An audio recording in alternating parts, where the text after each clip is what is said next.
And how do we determine what laws are the right laws to follow? Like, how do we know what's right and what's wrong if we can't have a big T truth that everyone can follow?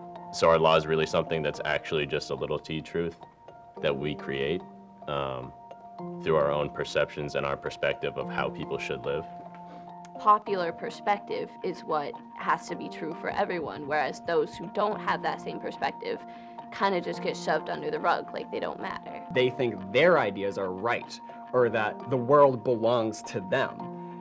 Just horrible tragedies are all based around this danger of their perception and their limited ability to ask questions about their own beliefs. Just hearing other students' backgrounds and what their ideas are, that made me kind of just evolve more as a person. It makes kids put themselves out there. It encourages them to grow at a much more rapid pace and in a more organic setting than just sitting in a classroom, listening to a lecture and memorizing things, taking notes. We're working on problem-solving techniques and just learn how to think for ourselves. Quote from William James, who's the father of modern psychology: "There's nothing so absurd that if you repeat it often enough, people will believe it." And so I could say a lie over and over and say, like, I'm the smartest man in the world, I'm the smartest man in the world. Eventually, somewhere in the world, someone will believe me. Someone will actually believe that, hey, Dick Tabor, he's the smartest man alive. He could run this country. He could run our world, and he could create world peace. But in reality, I have no idea what I'm doing. I'm just a normal 17-year-old kid. Nothing to do.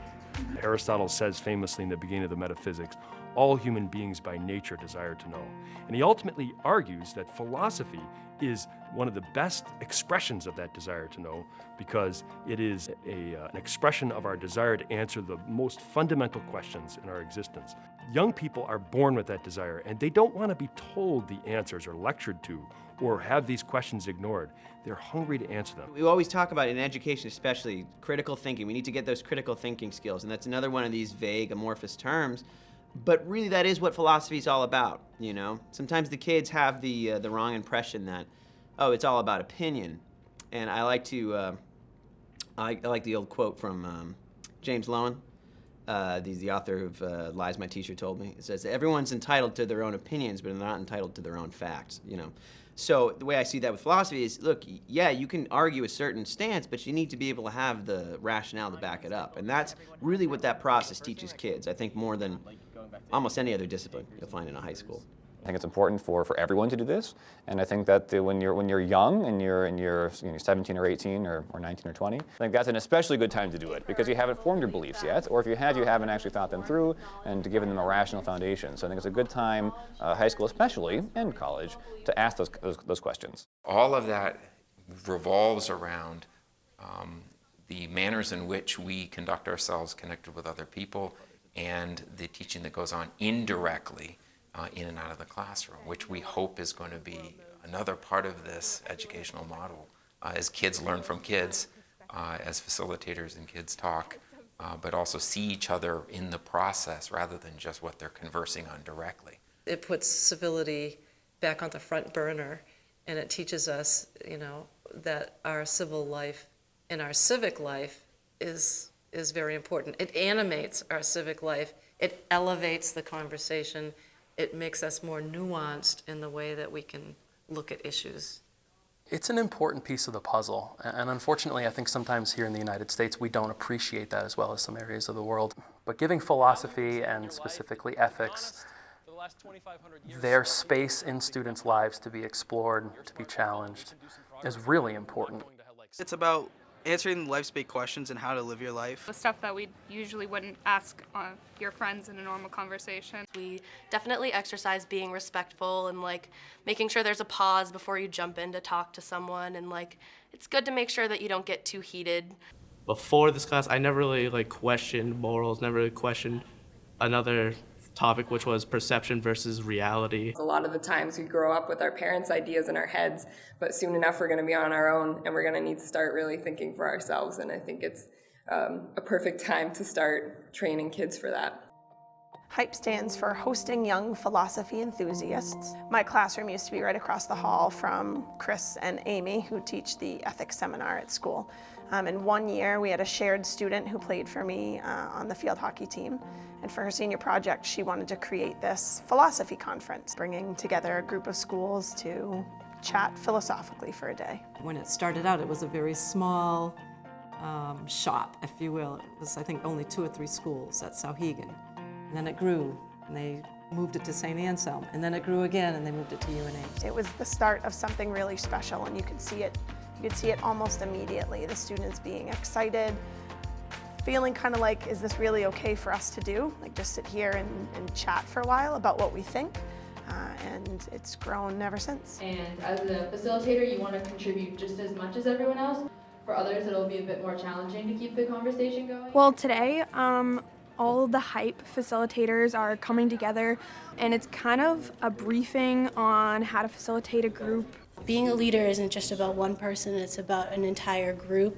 So you really need to know how to work well within a group, how to make sure everyone's ideas are heard. What it does is takes the people who are going to be facilitating discussions at HYPE with small groups of around 10 people. We invite them to come and listen in on our breakout sessions. We talk about critical thinking and group dynamics, and we talk about making a difference and how this can all be applied to their own schools and communities. What it does is takes the people who are going to be facilitating discussions at HYPE, and we show them how to pull leadership techniques and qualities from everyone that are in their discussions. This is my 3rd year doing HYPE. My first year, I was just in one of the groups. In my 2nd year, I was a facilitator, and this is going to be my 3rd year being a facilitator. Every year, the HYPE formulation leadership teams come together and have a conversation about what is this year's theme going to be. So this year's theme is freedom of speech and expression. It's also tied into political cartooning, which is something that the New Hampshire Humanities brought up this year as a proposal to us.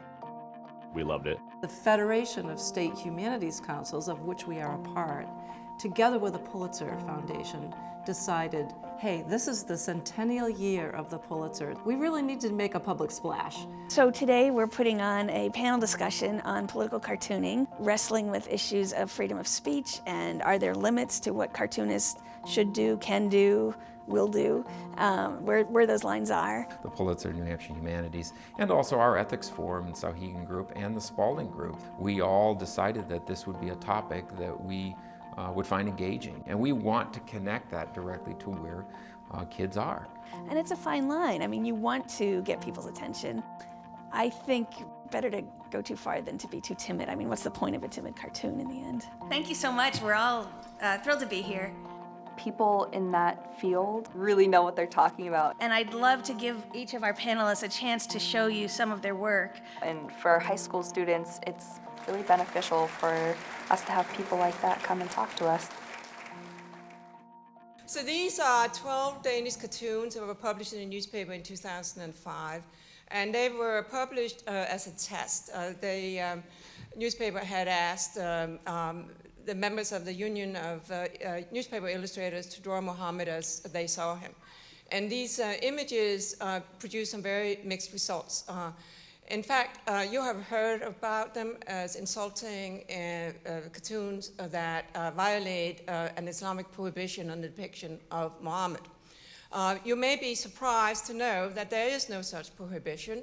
Those pictures were supposed to be in my book, but they were removed as the book went into press. People have come to think that these are dangerous images.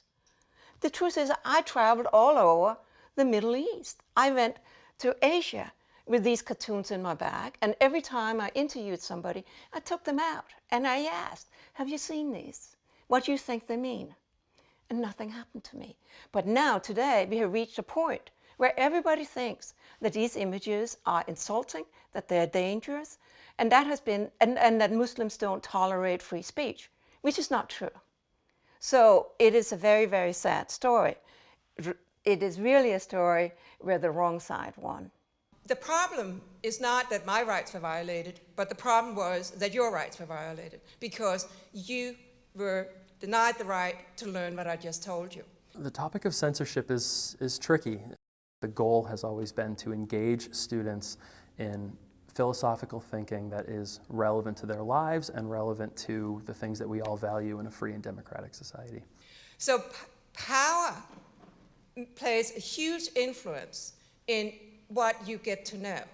And the problem with censorship is that you actually don't even know that you don't know it. Having students engage deeply with fundamental questions about things like what the limits of freedom of speech are is incredibly important. You know, if we live in the United States, we know there's a Constitution, we know there's a First Amendment, and we get it. And what that means is actually very, very difficult to figure out. Cartoonists have great freedom under the First Amendment thanks to the famous pornographer Larry Flynt, who who was sued by a minister who was offended by a cartoon. It went all the way to the Supreme Court, and the Supreme Court unanimously agreed that a cartoon is a cartoon. It's not to be taken literally. It's a joke. Get over it. People have a rather malleable way of thinking of freedom of speech, and it tends to be, I want as much freedom of speech for opinions and for people that are on my side, and as little as possible for the other side. If you disagree with me or us or anything, it's really important to know that does not make us enemies. You know, there's a really dreadful, divisive, awful, hateful thing at work in this country where people just can't bear to disagree with other people. And I think it's actually better. I kind of get bored with people who think like me. You know, I really like the company of people who I disagree with, like there's a possibility you could learn something from them. I think not just students, but all of us take it for granted if we've grown up and lived here all our lives that it's so obvious that we don't think about it much until you see something like journalists and cartoonists being killed for what they've said or what they've drawn or what they've written in France, and we think, that's France, that's terrorism, that's extremist, that's nothing like our experience here. This I did after Charlie Hebdo. It's a newspaper parking, the sports writer, the garden writer, and the cartoonist.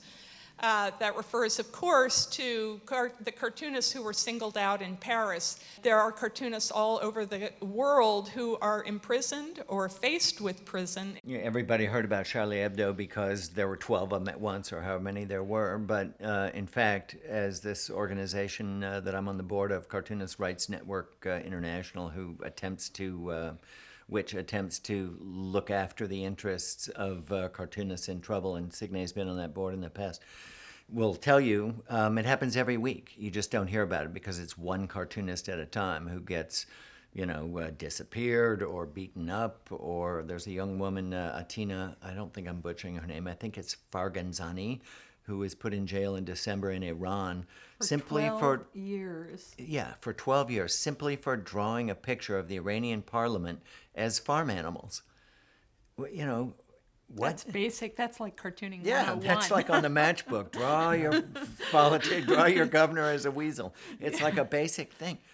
We can get into this rut sometimes as philosophy students and philosophy educators of making everything so conceptual. Having those experts along the way made us realize that these sort of general ideas that we are debating and discussing have very real world implications to them. Because of the Danish cartoons and because of Charlie Hebdo, we really talk about it in terms of Muslim versus the rest of the world. It's not that. Every religion has its sacred symbols, and they hate it when they end up in cartoons. So I tried to figure out how I could slip Muhammad into a cartoon and not get killed. So I did this cartoon with all the religious readers looking at the big fat book of offensive religious cartoons.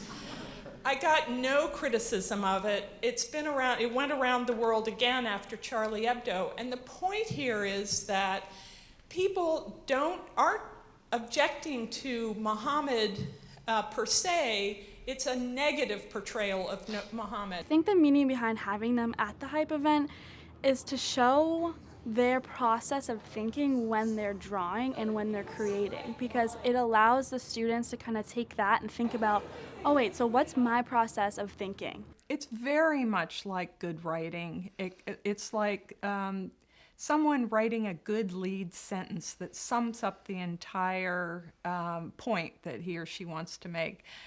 Donald Trump is like, and instead of writing it out, we draw it, and then we leave out the rest of the paragraphs. But it's also like poetry, because you can't paraphrase it and do it justice. And That's a good way better than poetry. That's why in the New Yorker people read the cartoons and not the poetry. Thank you. I think it put a unique slant on people who are out in the world doing the tough job. I do think there's obviously a risk involved in being a cartoonist, so it's interesting to see some of the dilemmas that they face. So I'm the editor, was the editor for 30 years of The Nation magazine, which is America's oldest weekly magazine, founded in 1865 by a group of people in and around the abolitionist movement. Only once did that staff march on my office and insist that we not publish something. And that something in this bastion of word people was a cartoon. It was a caricature of Henry Kissinger by David Levine that the New York Review of Books had turned down. And at first, it showed Kissinger on top and the world in the form of a woman on bottom with a globe where her head should have been. And as David explained it to me, Kissinger was screwing the world. And are you interested? And I said, of course, David, I'm interested, but it'll get me in a lot of trouble. But the good thing that happened was when I got here, I was told that your teachers thought you shouldn't see it because somehow it would corrupt the younger ones among you. And I can't think of a more powerful way of underlining the problem with censorship than what has happened to depriving you from seeing this wonderful picture. We have an obligation as educators to recognize a couple things. We did have students that age-wise were particularly young in that room. We have students who from a level of emotional maturity are younger than their age. We also have students in that room that were 16, 17 years old that if you had a blindfold on, you'd think you were interacting with 23, 24-year-old adults.